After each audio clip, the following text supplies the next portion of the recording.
Hola, ¿qué tal amigos de Un Católico Bien? ¿Cómo están? Pues ahora sí que ya de regreso en un lugar un poquito diferente a donde hemos estado grabando. Nos encontramos en el Seminario Mayor de Guadalajara. Hoy nos invitó el Padre Iván, que nos hizo el favor también de acompañarnos en el episodio de hoy. Estamos muy contentos porque pues al final de cuentas pues también un sacerdote que hemos visto desde que tenemos 15, 16 años y pues el que nos ha acompañado en varias ocasiones, ahora sí que desde la parroquia, eventos, diferentes cosas y el que también hemos aprendido mucho. ¿Cómo está, padre? Qué gusto tenerlo por aquí. El gusto es mío, Dylan. Muchas gracias por haberme invitado. Hasta que me toman en cuenta. No se crean. Con todo el gusto, gracias por darse la oportunidad de escucharnos. No, pues ahora sí que justo algo que lo caracteriza mucho y que desde que lo conocemos es el padre Iván, pues es del seminario, al final de cuentas, ¿no? Es alguien que justo conoce mucho la vida de lo que es el seminario, se ha dedicado por años a esto, desde enseñar temas de cátedra hasta canto, ahora sí que tiene de todo. Y padre, pues justo creo que entre no sé, esta vida del seminario y entre todo lo que nos ha contado, siempre hemos tenido la duda, ¿cómo es por aquí? ¿Cómo se vive? ¿Qué es lo que usted hace en el día a día en el seminario? Cuéntenos un poquito porque sé que es muy atareado al final de cuentas, ¿no? Sí, son abundantes actividades a lo largo del día. La vida del seminario es muy saturada, pero siempre organizada. O sea, a fin de cuentas, siempre se sabe qué hacer, qué no hacer, que hay tiempos para todo. En mi caso, pues el seminario es mi vida completamente. No lo digo solo por la parte laboral, sino porque yo entré al seminario a los 11 años y no he salido. O sea, estuve desde los 11 años, estuve 15 años de formación, recibí la ordenación sacerdotal el 8 de junio del 2003, yo entré en el 1988 y después de 3 años de estudio, volví al seminario en el 2009 como formador. No es cierto, 2006 como formador, y hasta la fecha sigo siendo. Entonces, vivo en el seminario, siempre he vivido en el seminario, sea como alumno, sea como profesor, sea como formador. Así que sí, el seminario es mi vida, es lo que me ha caracterizado mi vocación sacerdotal, mi ministerio sacerdotal. Y bueno, por supuesto, gracias a que tengo la oportunidad de ir a la parroquia con ustedes, ya viene ese desahogo y ese encanto de la vida pastoral que también todo sacerdote necesita. Claro, importante. También justo es la otra parte, ¿no? Y padre, ¿cómo es el seminario, digamos, el día a día para un seminarista? O sea, creo que muchas veces la gente tiene esa duda por la parte de que, pues, conocemos a los sacerdotes, pero el seminarista vive un poquito más la parte oculta, pues, que es la formación, es estar aquí. Digo, pocas veces, incluso a mí me ha tocado hablar con seminaristas muy pocas veces, y es en ocasiones muy especiales, muy específicas. Entonces creo que la gente muchas veces dice, ok, ahí está, a veces van a parroquias, incluso a dar avisos, pero ¿qué es lo que es un seminarista, ¿no? Desde su lado, como que lo ha vivido y como que ahora lo vive como formador también, ¿no? De hecho, es padrísimo que se haya dado esta oportunidad de encontrarnos en este contexto, porque estamos en la campaña del Día del Seminario. Si Dios quiere, el domingo 2 de marzo y el domingo, que es 23, perdón, de marzo, serán los días del seminario. Y es cuando los seminaristas salen a las comunidades a recordar que aquí están adentro y que necesitamos definitivamente de su oración y de su apoyo. La vida de un seminarista, como les decía al inicio, es una vida muy completa, integral, en donde se trata de animar todas las dimensiones de la persona. Tienen una formación humana, formación espiritual, formación intelectual, formación en la vida pastoral, porque hay que enseñarlos también a servir a los demás en este ministerio. Y por esa razón el seminario son tantos años. Por ejemplo, un chavito que entra desde la secundaria, como lo hice yo, dura 15 años de formación hasta que se ordena. Un chavo que entra en la prepa son 12. Un chavo que entra después de la prepa o ya con alguna carrera son 9. Muchos todavía, padre. Definitivamente. Entonces, la parte más académica, más fuerte, pues por supuesto son los últimos 9, en donde se estudia la filosofía y la teología, 3 años y 4 años respectivamente, más 2 años de servicio, porque uno de cada carrera. Y esta exigencia académica y lo largo del tiempo pues nos ayuda también a formar en los muchachos pues todo un engranaje que nosotros le llamamos integral, que abarca todas estas dimensiones. ¿Qué hace un seminarista, por ejemplo? Un seminarista se levanta de ordinario en torno de las 5:45 de la mañana. Todo el mundo se levanta a esa hora, ya que tienen que estudiar, trabajar y tal cuanta cosa. Después de un momento de preparación, de medio despertar, sí, de lavarse los dientes, la oración, lo primero que hay que hacer. Tienen una hora de oración de diferentes maneras y la misa, por supuesto. Esto hasta las 8 de la mañana. A las 8 de la mañana viene el desayuno, que hay que empezar con el pie derecho las actividades académicas. Arreglan ellos la casa. Aquí las personas, no hay personas de intendencia. Aquí nosotros le aventamos al asunto. Los muchachos, pues, para que me echo flores que ya no me toquen. Los chavos son los que hacen el aseo de la casa y la mantienen, jardines, espacios, todo, barrer, trapear. Y a las 8:45 de la mañana comienzan las actividades académicas. 5 clases con un pequeño receso de media hora en torno de las 11 de la mañana hasta la 1:30 más o menos de la tarde. Después viene la comida y luego un momento de esparcimiento que sirve para el deporte, el ejercicio, el trabajo en jardines y demás, hasta las 4:30 de la tarde. A las 4:30 de la tarde viene el aseo personal, baño, y de ese momento hasta las 7 es para hacer sus tareas, a ponerse a estudiar, se meten en sus cuartos, van a la biblioteca, los que van, se ponen a leer, a investigar y a preparar sus exámenes y materias que vieron en el día. Después viene un momento de formación, sea con nosotros, sus formadores, sea entre ellos como compañeros o incluso pues de frente al maestro de maestros, que es el Santísimo Sacramento, los jueves en la hora santa, sí, el viernes en el Rosario con la Santísima Virgen. Después a las 8 la cena.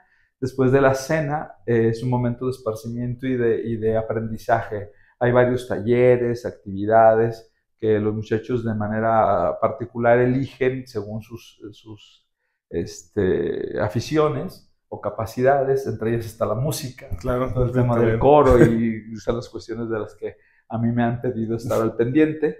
Y termina la noche a las 9:30 con las últimas oraciones, encomendándonos a Dios, y dizque se van a dormir. Digo dizque porque algunos todavía hacen alguna cosa de tarea, como todo jovencillo que está estudiando.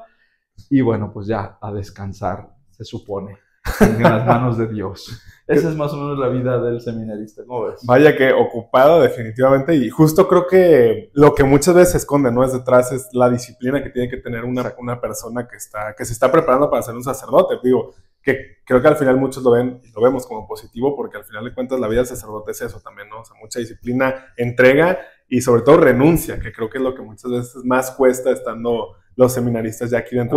Cuesta a vivirlo, cuesta aceptarlo y cuesta creerlo, porque los chavos les cuesta muchísimo esa parte, pero poco a poco el Espíritu Santo hace su labor. De acuerdo, padre. Justo, padre, también teníamos esa, duda, o más bien queremos conocer un poquito su percepción.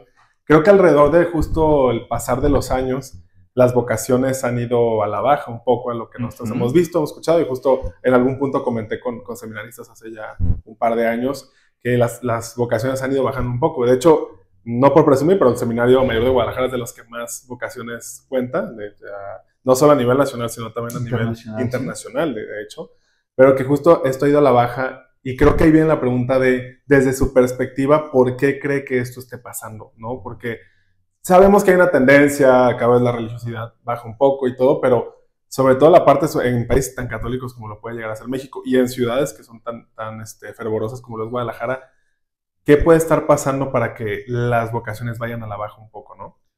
Yo creo que no es definitivamente una razón particular, o sea, ¿por qué Guadalajara o la diócesis de Guadalajara o el seminario de Guadalajara sufre esta situación? Realmente estamos sufriendo lo que sufre todo el mundo, ¿no?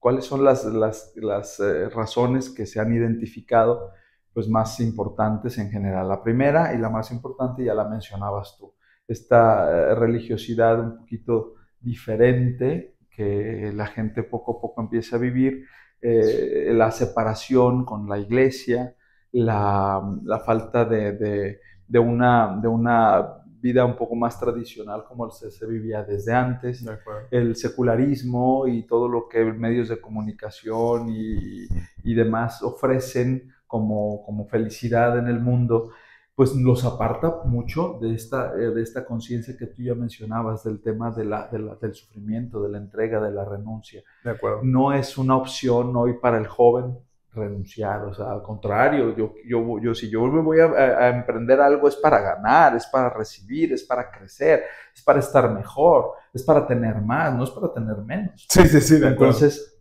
ante esta exigencia que el Evangelio sigue ofreciendo y pidiendo y que la Iglesia sigue solicitando de los candidatos, pues viene a la baja, ¿no? La inquietud.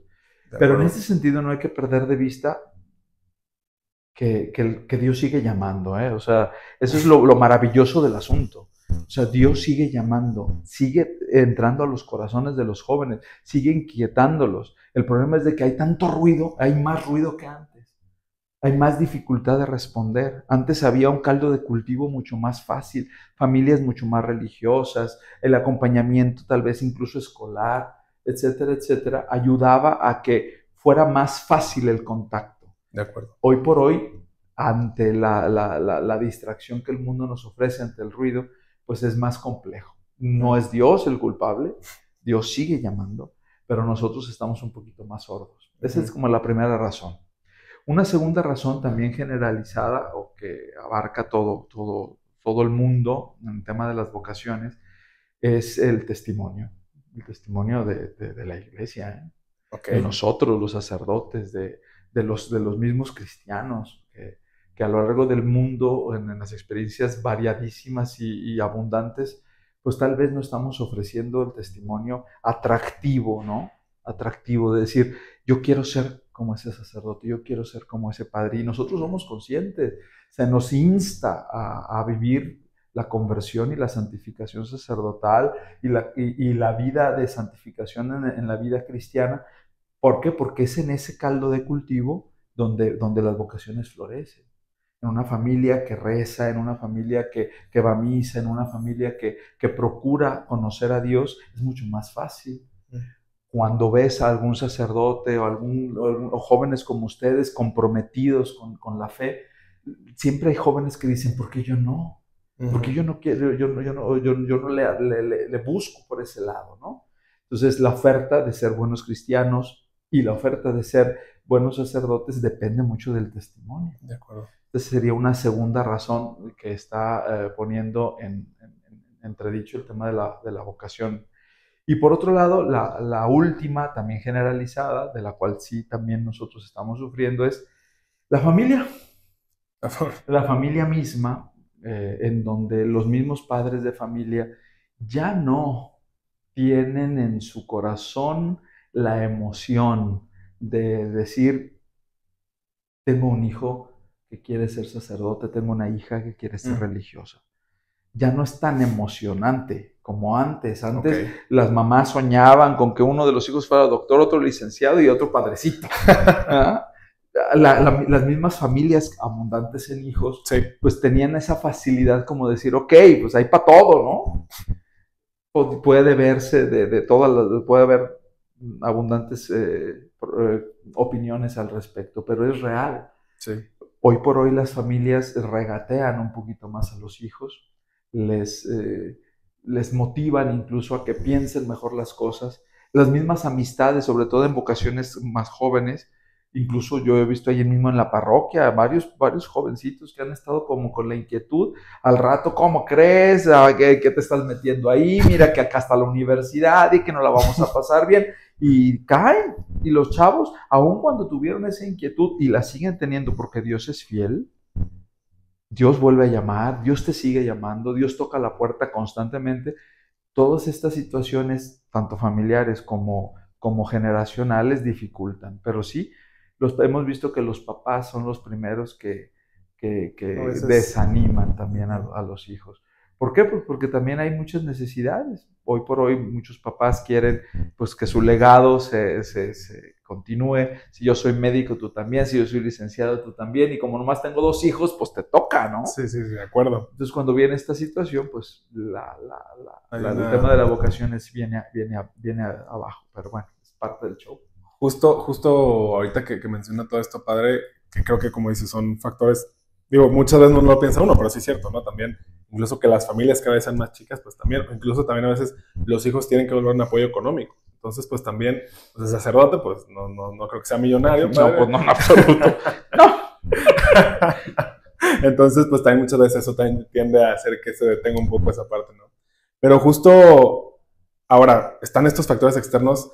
Pero internamente, entonces, ¿qué puede hacer la iglesia a su pensar para revertir esto? A ver, no va a ser, obviamente no depende únicamente de la iglesia, pero pues también puede haber una parte que la iglesia puede ayudar. Obviamente mucha gente dice, no, pues que abran las vocaciones, que se puedan casar y que no sé qué. Sabemos que no vamos por ese lado, hay un factor mucho más profundo dentro de la doctrina que explica por qué no, pero claro que puede haber algún plan de acción en la iglesia, ¿no? Para que digamos, no que volvamos a los niveles anteriores, porque pues obviamente la sociedad va cambiando, sus necesidades van cambiando, pero entonces también, ¿qué cree usted que se puede hacer para revertir un poco esta situación, ¿no? De alguna forma. Bueno, creo que pueden ser 3 cosas. Una inmediata que ya se está haciendo, que es lo que ya se conoce como promoción vocacional. Okay. Es una área de la pastoral vocacional en sí, que tiene la intención de motivar constantemente a los jóvenes a que vean la vocación sacerdotal como una opción. Es como decir, en el mundo de opciones que tiene el joven, hay que alguien levante la mano, sacerdote, médico, licenciado, esto, el otro, youtuber, lo que tú quieras. Sacerdote también, o sea, esa es la intención, o sea, estar presentes en la sociedad, en las escuelas, presentes en los grupos juveniles, presentes de maneras oficiales, incluso a través de los medios de comunicación, etc. Se llama pastoral vocacional, ¿sí? La promoción de la vocación sacerdotal, tal cual, alguien que esté levantando la mano constantemente. Sí. Y hay mucha experiencia, por ejemplo, aquí en la Diócesis de Guadalajara al respecto. Una segunda cosa que es un poquito más tardada y absolutamente necesaria y urgente, pues es lo que ya te decía acerca del testimonio. De acuerdo. Hoy por hoy el sacerdote tiene que ser consciente de que tiene que dejar un relevo. Entonces, con más razón, los sacerdotes tendríamos que ser como más atractivos, y no solamente por el ámbito emocional o de simpatía o de cualidades atractivas, ¿no? Sino también por la santidad. Yo creo que ese gancho es ineludible y absolutamente necesario. Y bueno, pues el más tal vez más tardadito, pero definitivamente más eficaz, pues es la oración. O sea, no podemos dejar de darnos cuenta que la vocación sigue siendo un llamado de Él. Y es la motivación principal que hizo Jesús respecto a las vocaciones. Oren para que el dueño de la mies siga enviando trabajadores a sus campos. Oren, no dijo otra cosa. Dijo, sí, vayan y prediquen, dijo, vayan y bauticen, sí, vayan y den testimonio de mí. Pero cuando se refería a las vocaciones, dijo, oren. Entonces es la oración, es crecer, hacer consciente al pueblo de Dios de que si no ora por las vocaciones, pues al rato nos vamos a quedar sin sacerdotes, sin Eucaristía, sin bendición, sin ese medio que el mismo Jesús ha decidido que fuera el eficaz para recibir de parte de Dios estas gracias. Justo ahorita hablando de esa parte también, ya como dices, la oración y todo es muy importante. Y entonces también el acompañamiento, creo que el testimonio muchas veces es el que arrastra completamente. Y creo que muchas veces ahí es donde falla la parte de un joven que tiene, imagínense, una duda tan pequeña, ¿no? Como dice Padre, tiene Dios, injerta esa semilla ahí en su corazón para ver si puede dar fruto, pero obviamente a veces él ve el testimonio. Creo que ahorita incluso ya se tiene que cuidar más esa parte, como dice, por parte de los sacerdotes, ¿no? Porque pues antes eran figura de autoridad indiscutible, ya estamos hablando de hace tal vez ni siquiera tan lejos, ¿no? 30, 40 años era indiscutible y no pasaba nada y no, pues, no tenían que cuidar a fuerzas porque pues había una comprensión a la labor del sacerdote, pero ahorita, pues entre más jóvenes, que son cada vez más críticos, que son cada vez más, que se cuestionan más las cosas, pues puede llegar a ser un poco más importante la parte del testimonio. Entonces, justamente, padre, quería preguntarle también, para un joven, ahorita que reflexionamos aparte, que tiene esa semilla, ¿cuál puede ser, digamos, el diferencial o la señal de que verdaderamente es un llamado de Dios? Sin importar de quién está a su alrededor y de cómo también, para dar un consejo relacionado a eso, ¿no? Como que no dependa necesariamente de los amigos, de los papás, del testimonio del sacerdote, sino que dependa también de él, de su oración, ¿no? ¿Cómo puede saber que es un verdadero llamado de Dios lo que está sintiendo y no simplemente como, o sea, un pensamiento de común como los demás, ¿no? ¿Qué consejo le puede dar usted a una persona que siente ese llamado a la vocación?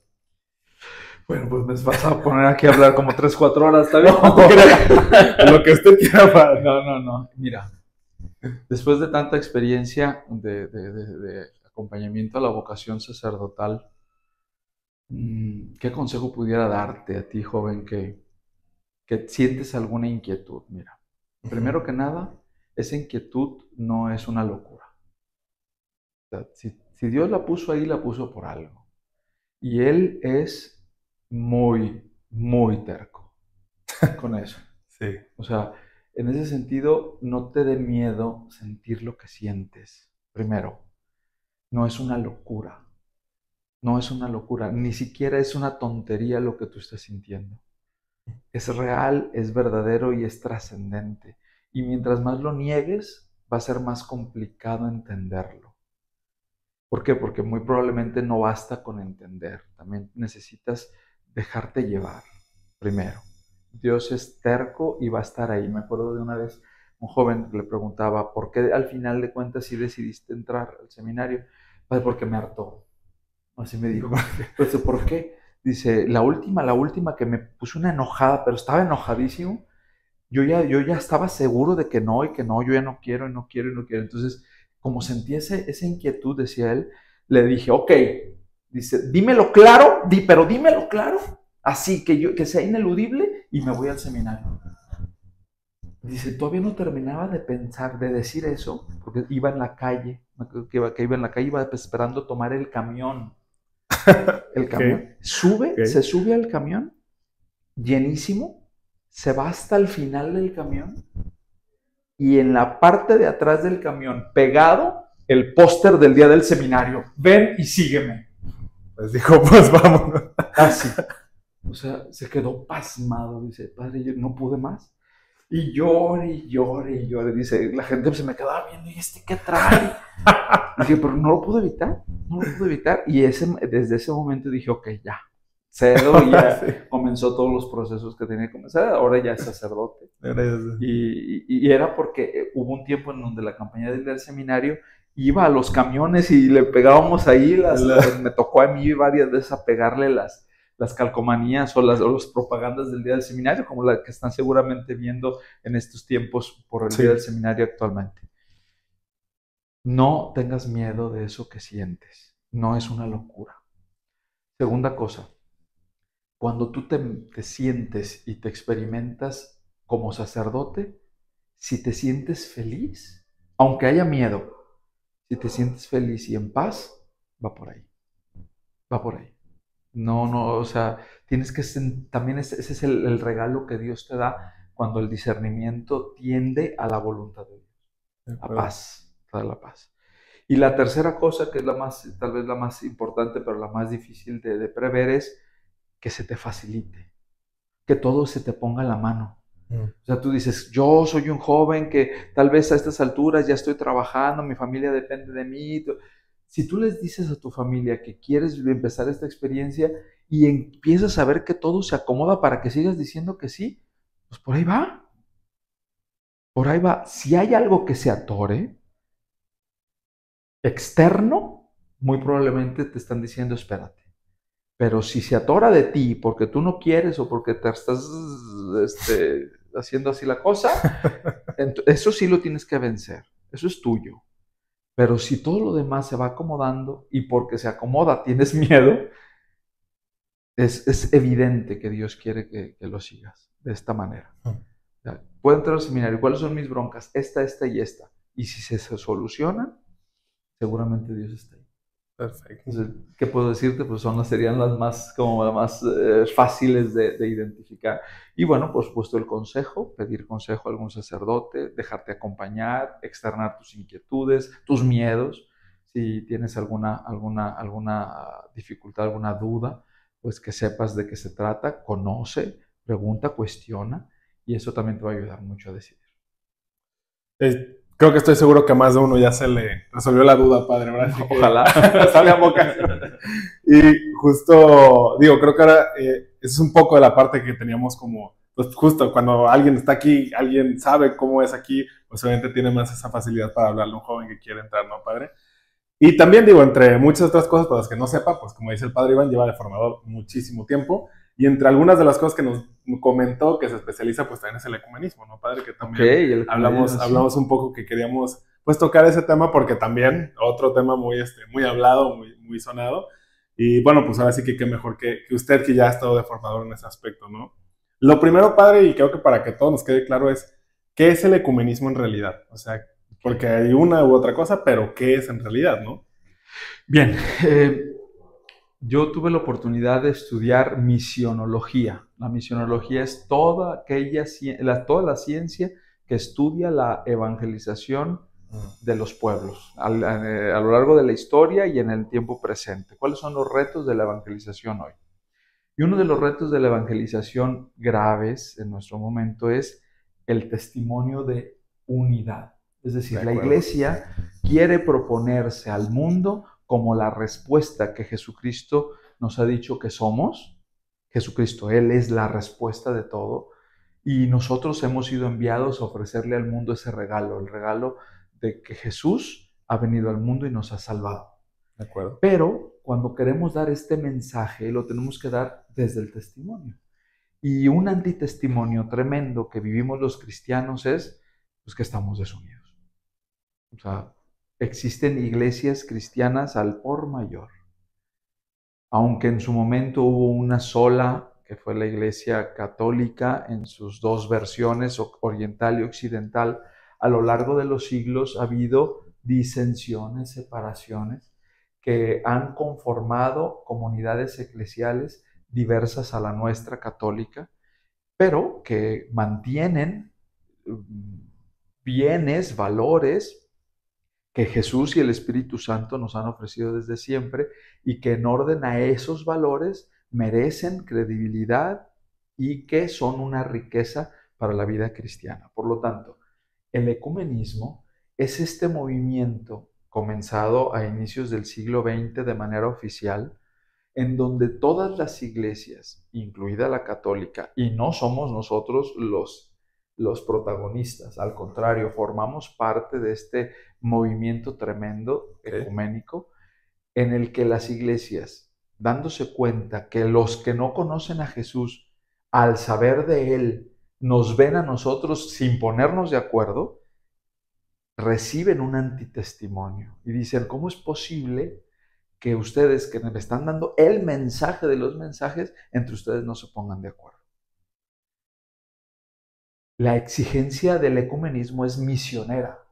O sea, si nosotros no resolvemos nuestros temas de unidad, entonces será mucho más difícil proclamar a Jesús como el único y verdadero Salvador. De acuerdo. Por lo tanto, el ecumenismo es el movimiento que las iglesias cristianas han comenzado de manera oficial y espiritual para volver una vez más a sabernos una sola iglesia. Digo sabernos porque la iglesia sigue siendo una, santa, católica y apostólica. Una. Ese una nunca ha sido de ninguna manera trastornado porque uno es el fundador. Siempre. Entonces la iglesia una se mantiene aunque sea diversa. Entonces usamos esta frase, somos unidad en la diversidad. Porque esa diversidad es sana. Todos somos diversos. Ustedes y yo somos diversos. Y aún así podemos ser amigos, ¿no? De acuerdo. Entonces, ¿cuál es la riqueza que el otro tiene teniendo a Cristo y al Espíritu Santo en su haber? que yo puedo aprender de ella y yo cuál ofrezco. Y desde esa mutua riqueza encontrar elementos en común, que ha sido muy complicado. ¿Por qué? Porque estamos hablando de casi 19 siglos de pleito. En todos los sentidos. O sea, la desunión comenzó desde el día uno. O sea, acuérdense de los mismos apóstoles. ¿Quién es el más importante? Los mismos apóstoles andaban en esos temas de problemática.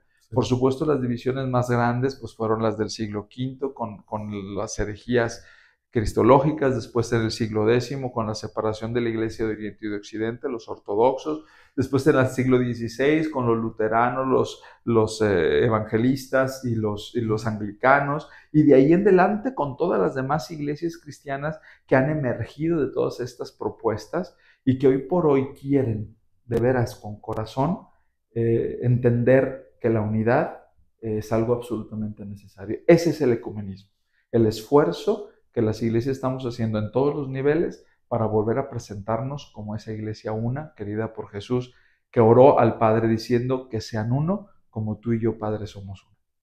La importancia de la unidad que muchos no ven todavía, ¿no? Exacto. Que al revés, le huyen, ¿no? De alguna forma. Justo ahí es donde queríamos preguntarle también, ¿cuáles son los beneficios, también sus riesgos, ahorita también hablarlo, cuáles son los beneficios y riesgos del ecumenismo, Padre? Porque lo que se necesita creo que hoy en día es unidad, ¿no? Porque justo el mensaje de Cristo ahí está, el amor ahí está, y mientras más desunidos y mientras más división, más pelea haya, menos la gente que está afuera y que no conoce el mensaje va a conocer el verdadero amor, es lo que yo creo, Padre. Entonces, ¿cuáles son los beneficios y también los riesgos del ecumenismo para que la gente los conozca? O sea, que vean la balanza, por qué vale la pena, por qué no vale la pena, que creo que ahorita nos dice usted, vale la pena. Entonces, ¿por qué es importante ese lado, no? ¿Por qué no huirle de ese aspecto? Vamos a hablar de beneficios y de riesgos. De acuerdo. Tal vez no de cosas negativas en sí, pero sí hay riesgos. Claro, claro. Los beneficios inmediatos, pues primero es el testimonio. O sea, nos urge la unidad.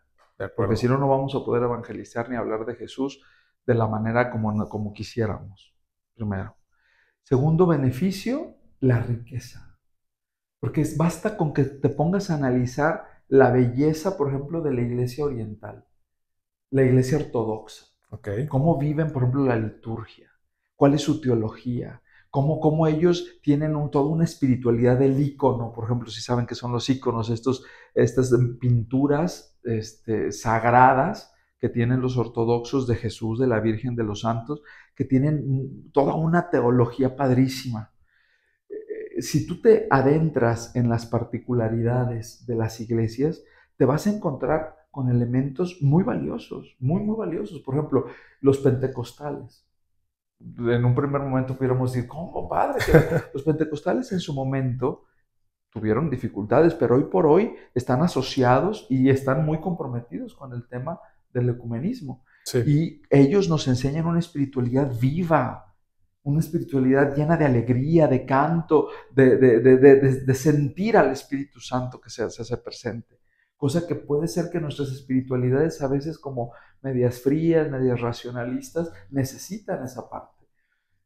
Riqueza. Si tú te adentras a verificar las particularidades de las demás iglesias, siempre vas a encontrar cosas en común y aquellas que incluso pueden ayudarte a ti a vivir tu propia fe de mejor manera. Riqueza.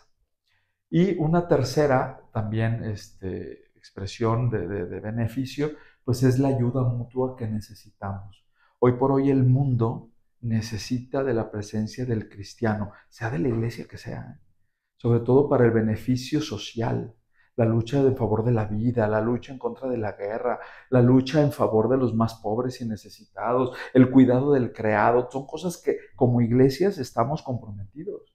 ¿Por qué? Porque el Evangelio nos lo pide. Entonces, si en su momento, en cierto espacio, como dices, Guadalajara, gran católica, bueno, aquí tal vez la iglesia católica puede partir el queso, pero en otros lados no. En otros lados habrán otras iglesias y otras presencias que son las que parten el queso y tenemos que sabernos ayudar para que el mundo pueda recibir de parte de Dios el beneficio que nosotros se nos ha pedido llevar. Entonces, creo que como beneficios de entrada están esos. Y la fraternidad. O sea, si tú conoces a alguien que es diferente a ti, te enriquece, sí, pero también haces amigos, amigos diferentes, amigos que te hacen mirar la vida de una manera diferente y que te la hacen valorar. Y la amistad es posible más allá de la religión, a través de la religión y aún así a pesar de la religión. Y entonces son cosas muy padres, que tú crees lazos de fraternidad.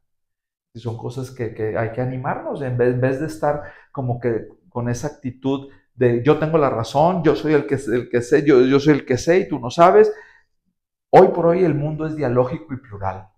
Y eso, mientras más tardemos en entenderlo, más difícil será para las iglesias, no solo para la Iglesia Católica, para las iglesias, el seguir dando testimonio de Cristo.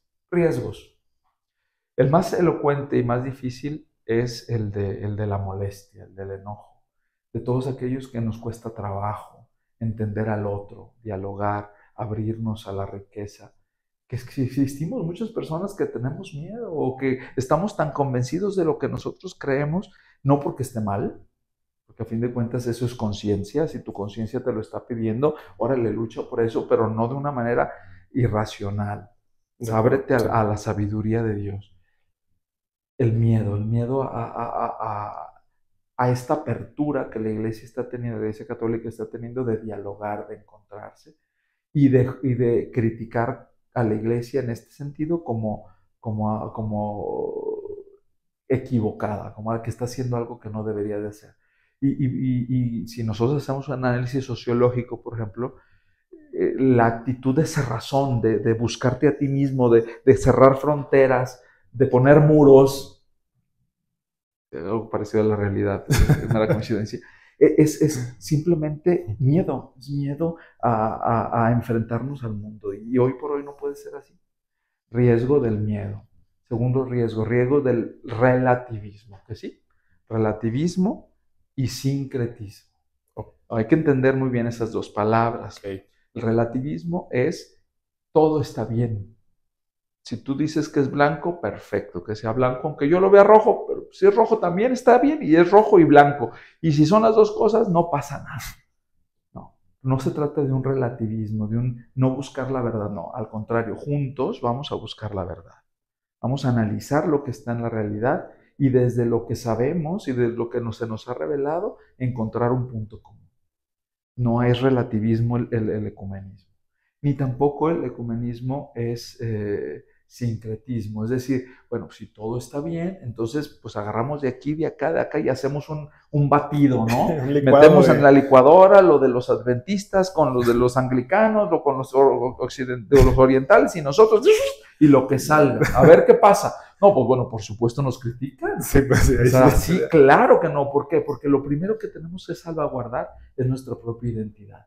Cuando tú te pones a dialogar con alguien más, en vez de perder tu identidad, la haces más fuerte.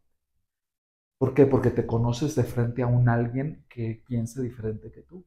Entonces ahí es donde tomas decisiones de decir, yo quiero seguir siendo quien soy, estoy convencido de ser quien soy. Y desde ese convencimiento vivir la alegría del encuentro.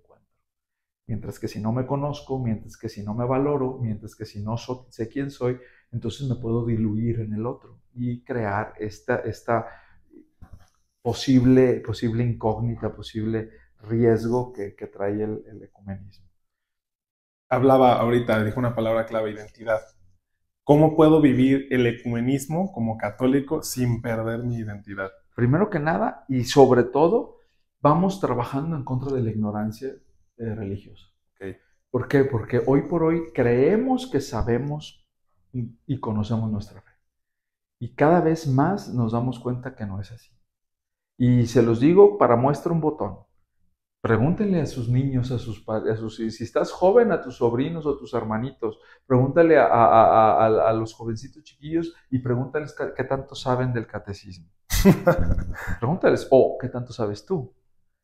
Y cuando tú no sepas responderte, entonces quiere decir que tenemos ese riesgo gravísimo. Por supuesto nos podemos diluir, y no solo en el encuentro con el cristiano, en el encuentro con cualquier cosa. De acuerdo.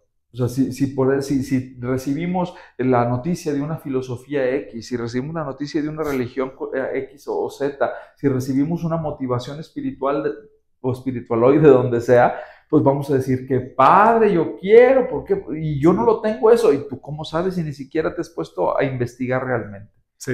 hay que ir en contra de la ignorancia religiosa. Y no estoy diciendo que seamos tontos o que no podamos entender a Dios de la mejor manera. Simplemente digo que a veces otros miembros de otras iglesias o de otras religiones saben más que nosotros de nuestra propia religión. Es necesario. ¿Consideraría el antiprotestantismo tan fuerte que existe como también parte de esa ignorancia religiosa? A ver, no, ahí ese es otro problema. Es que ahorita lo dice, y justo creo que muchas veces conozco mucha gente, digo, como dice, sé que se enfoca también en la parte de decir de que tienes que conocer tus bases, de acuerdo, porque cuando tienes bien tus cimientos es difícil que se caiga el edificio, ¿no? Pero también justamente creo que a veces viene esa parte también de ignorancia del otro lado, que conozco tanto, según yo, que cualquier otra cosa que no sea lo mío, ahí entra me tapo los ojos y ya ahí yo siento que después de una ignorancia, padre, como dices, otra cosa, pero metiendo esa palabra por ahí. A ver, vamos aclarando. Cuando hablamos de ecumenismo y de movimiento ecuménico, estamos hablando de un mínimo de cosas en común. Sí. Nosotros consideramos como católicos que tenemos todos los elementos de salvación que el Evangelio y Jesucristo nos ha dado. Pero las demás comunidades eclesiales también tienen algunos de esos elementos que desde nuestra perspectiva son suficientes para poder crear un diálogo. Si no existe ese mínimo, entonces no podemos entablar ningún diálogo. Y no podemos entablar, no se llama ecumenismo si no existe ese mínimo. ¿Cuál es ese mínimo? Por lo menos 5 cosas. La misma Sagrada Escritura. Sí. La misma. O sea, no que 3 libros sí, 4 no. Ya cuando empezamos con ese problema, entonces quiere decir que esa comunidad, ese grupo religioso, no está al nivel de la posibilidad del ecumenismo. Ahí tenemos un problema, porque pues, la gran mayoría tienen... Ahí vamos, tenme paciencia. Segunda cosa. El mismo bautismo. Okay. O sea, que todos hayamos recibido un bautismo trinitario, ¿sí? Trinitario y con agua, ¿sí? Si recibimos el bautismo trinitario y con agua, entonces podemos decir, estamos bautizados tú en tu iglesia y yo en la mía. Sí. ¿Sí? Si no, que tú te vas a bautizar en nombre de Jesús. No, que tú te vas a bautizar en nombre del Hare Krishna o en otra cosa. Perdón, ¿no? Quise ser tan explícito.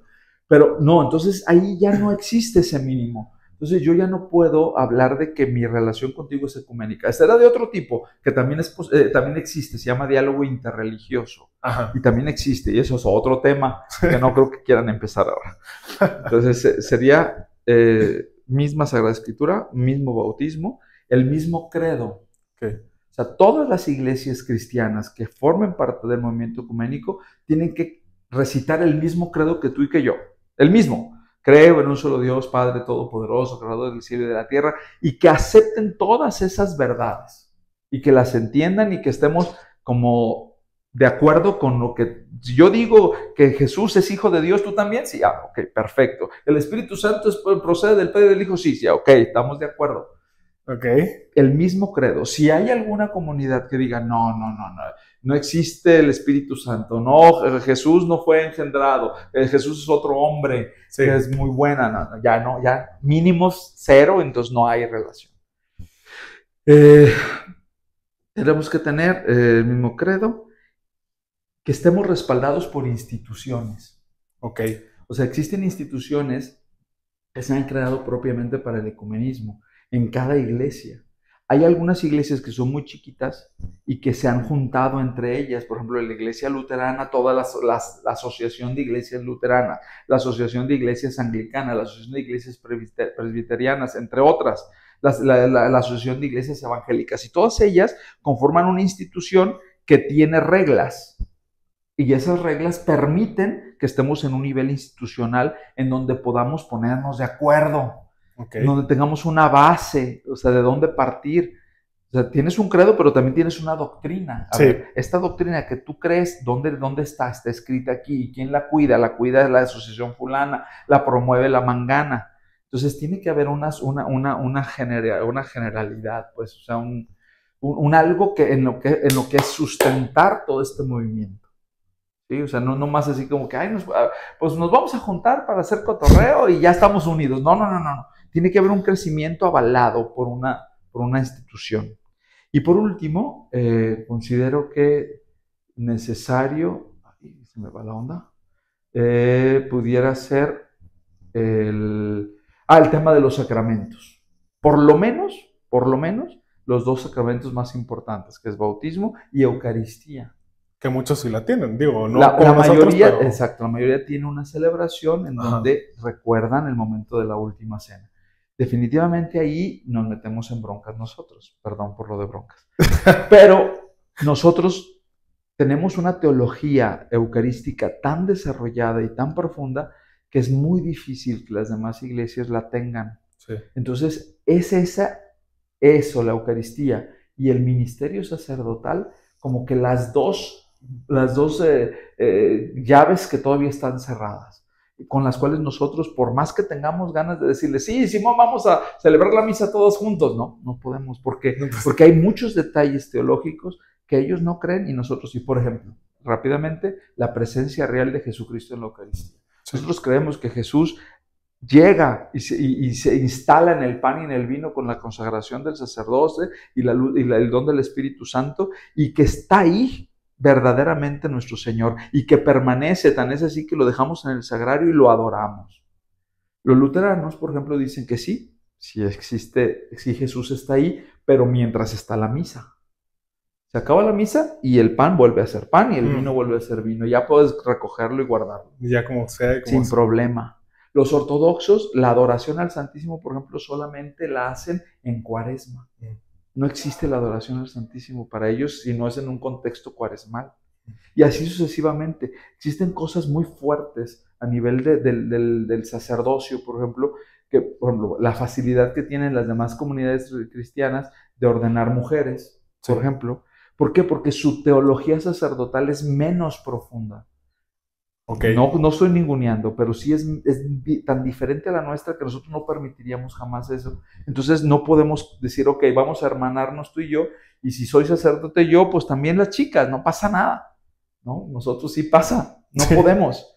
Mientras que para ellos es más sencillo, porque ellos verifican el sacerdocio no como un sacramento, sino como un cargo. Ok, sí, un puesto dentro de eso. Entonces, por supuesto, en un cargo, hasta el Papa acaba de poner una gobernadora en el Vaticano. Sí. O sea, justamente de eso no es ningún problema. Sí, de acuerdo. Pero a nivel sacramental no se puede. Igual con familias también, ¿no? Creo que algunos también sí pueden tener familias. Exacto, también los pastores, la mayoría de ellos están casados, nosotros vivimos el celibato. De acuerdo. Entonces, es parte del... Ahí es donde tal vez entra la parte de muchos del rechazo, ¿no? Justamente decir, a ver, yo estoy en, no a cierto nivel, pero yo tengo cierta doctrina y ustedes tienen otra doctrina, ¿no? Pero de eso al odio creo que hay un paso muy grande, ¿no? Y ese es el punto. La experiencia nuestra en la diócesis de Guadalajara, en México, de diálogo con otras iglesias, nunca ha sido sana. ¿Por qué? Porque nos enfrentamos a comunidades religiosas que nacieron odiándonos. Esa es la otra. Sí. O sea, tal cual, fueron creadas y formadas con un odio radical en la iglesia. Incluso el proselitismo en su momento era la manera en la cual ganaban adeptos. El proselitismo es, yo sí funciono, ellos no, mira, ve, y criticaban y etcétera.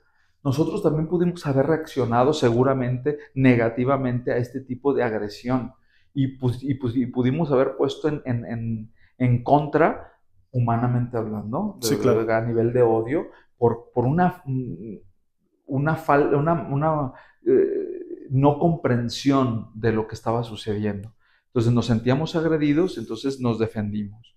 Y también llegamos a ser agresivos como Iglesia Católica en el contexto de estas otras comunidades, de estas otras... se me fue la palabra, asambleas religiosas, que en su momento se les llamaron sectas. Sí. Hoy se llaman nuevos movimientos religiosos, porque la palabra secta es despreciativa, es agresiva. Ya no son nuestros hermanos separados. Sí, muchos, no se crean, me han llegado, tengo la página también y todo, justo por eso mismo también, y no les digan hermanos separados, díganle lo que son. No. Adeptos del infierno. A punto, pero es que es la ola de todo un movimiento que se llama apologética, que desgraciadamente pues nosotros lo promovimos también, porque estábamos siendo agredidos y nuestra gente, aquella que se estaba yendo con estos grupos, pues estaba también sufriendo, aunque en su momento también estas personas que se van, que salen de la iglesia, pues no lo hacen por mala onda, lo hacen porque se sintieron en su momento acogidos por ellos, sanados y saciados en sus necesidades, y se nos fueron a nosotros porque nosotros no estábamos al pendiente. Pero todo esto es crecimiento. De acuerdo. Hoy por hoy tenemos muchísima más tolerancia de ellos para con nosotros, nosotros para con ellos, y estos movimientos religiosos poco a poco han estado como asentándose y logrando esta institucionalidad. Y ya con esta institucionalidad es más fácil. Claro. Pero bueno, habrá otros que nunca será así porque no tiene nada que ver con Jesucristo. El mínimo no se da. Entonces, bueno, con ellos, pues la fraternidad, por lo menos, esa fraternidad universal a la cual el Señor nos llama. Y creo que es un trabajo que va a durar décadas, siglos, probablemente por la parte de lo mismo, ¿no? De todo lo que ha pasado. Lo chido es de que estamos aquí, estamos hablando de esto. Sí, de hoy por hoy, 2025, año jubilar, estamos hablando de esto. Esto es imposible hace 25 años, 30 años, imposible. Sí, no, creo que más de uno se va con muchos aprendizajes. Ahora sí que no queda más que agradecerle, padre, ahora sí que por estar aquí. No sé si tenga algún último consejo tanto para la parte de los sacerdotes, que hablamos las vocaciones en este mes del seminario, bueno, sí, que ya está toda la promoción, y también pues, si hay algún libro también para seguir aprendiendo el ecumenismo, para poder también superar esa barrera de la ignorancia religiosa, pues también adelante, padre. Bueno, pues de entrada, gracias por este momento, gracias a ustedes. Gracias a todos ustedes que nos permitieron estar en sus hogares, en sus corazones. Invitarles a que sigan rezando por las vocaciones sacerdotales. Necesitamos a los sacerdotes. Incluso nosotros los sacerdotes necesitamos sacerdotes. No dejen de pedir, es la solicitud que hace Jesús. Motiven a aquellos que descubran con alguna inquietud. Si quieren ser sacerdotes, háganles el camino más fácil, no más difícil. Confíen en ello. Y definitivamente, si tienen la oportunidad de apoyar con su oración y con su, a nivel material, apoyo económico al Seminario de Guadalajara, definitivamente estaremos eternamente agradecidos. Por los bienhechores, aquí siempre se ora. Y con el otro tema, bueno, pues poco a poquito vamos abriendo el corazón, hinchándolo a ofrecer lo mejor de nosotros, porque tenemos mucho que dar. Pues eso es todo por hoy. Mi amigo es un católico bien. Sé que mucha información, pero toda muy valiosa. Entonces, pues, muchas gracias por acompañarnos el día de hoy. Y pues nada, padre, muchas gracias por estar aquí. Y pues nos vemos en la siguiente. No, recuerden, si quieren suscribirse, si quieren comentar, decirle algunos comentarios al padre de lo que opinan, pues también ahí está abierta la cajita. No sean tan crueles. Gracias. Muchas gracias.